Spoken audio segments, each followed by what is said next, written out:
Ekitabo kya Zaburi eshura y'igana 5 ebirungi ebiruhanga yakozire ahabwa Abisirayiri.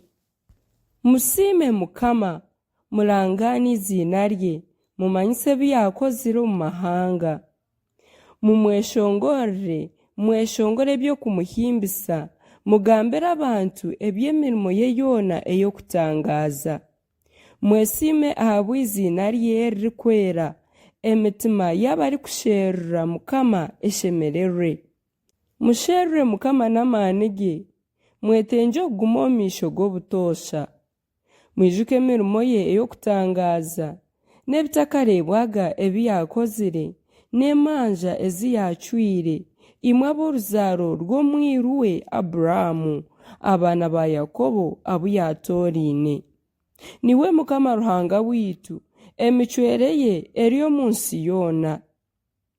Aijuke endagaano y'ebiro byona, ekigambo eki yaragiire ab'obusinge 10 niyo ndagaano ei yaragiine na Aburahamu, ei yarahiire naraganisa Isaaka, akagihamiza Yakobo kuba ekiragiro, na Isirayiri okuba endagaano etarihwaho, nagira ati: niwe ndiha ensi ya Kanani kuba omugabo gw'obuhunguzi bwanyu.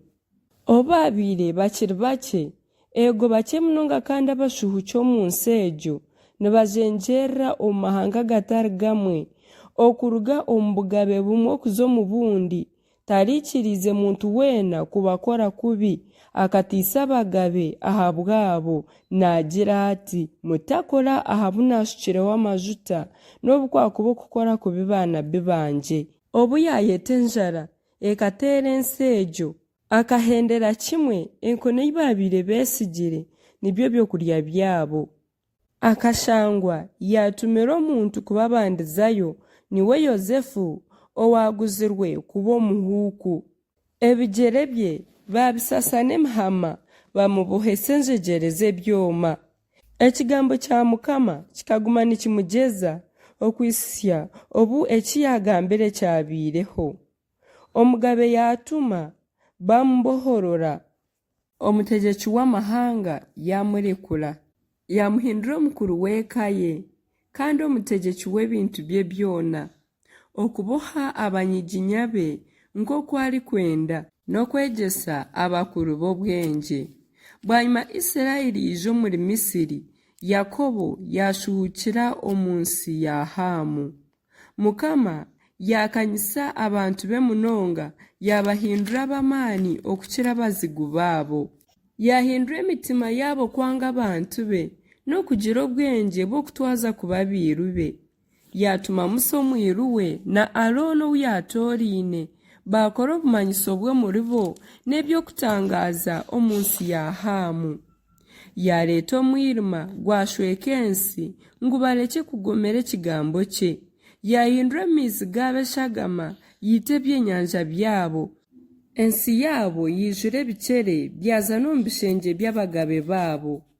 Yaragiira hiija emizinga y'enshohera, enda zanyiga omu nsi yabo yoona.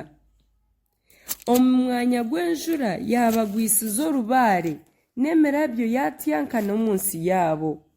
Yateera emizabibu yabo n'emitiini yabo, yahendagura ebiti by'omu nsi yabo. Yagamba enzige zateera, nakanyananga nyingi munonga. Harya ebimezire byona omu nsi yabo n'emyaka ey'omu Misiri yabo. Kandi yateera emizigijo yoona ey'omu nsi yabo, abaana b'amaani gaaba g'okubanza. Bwanyuma yiha Abisirayiri omu nsi egyo, biine efeeza n'ezaabu, tihariho n'omwe ahari bo owabiire atiine maani. Ku baarugiremu, Abanyamisiri bashemererwa, ahabw'okuba bakaba biine obwoba aha bwabo. Yashashanuura ekicu ky'okubasangira, yataho n'omuriro gw'okubamurikira nyekiro. Bashaba, yareeta endahi, yabahaza ebyokurya by'omwiguru. Yayata orukiri, amaizi gahimintika, garaba omu myanya eyomire nk'emigyera, ahakuba akiijuka ekigambo kye kirikwera na Aburahamu omwiru we. Yihayo abantu be n'okushemererwa, abu yatooriine biija nibeshongora. yabahensi z'abanyamahanga bahungura eby'abanyamahanga bahendekire ngo babone koroberebera jiro bye no kurinde biyatireho. Haleluya.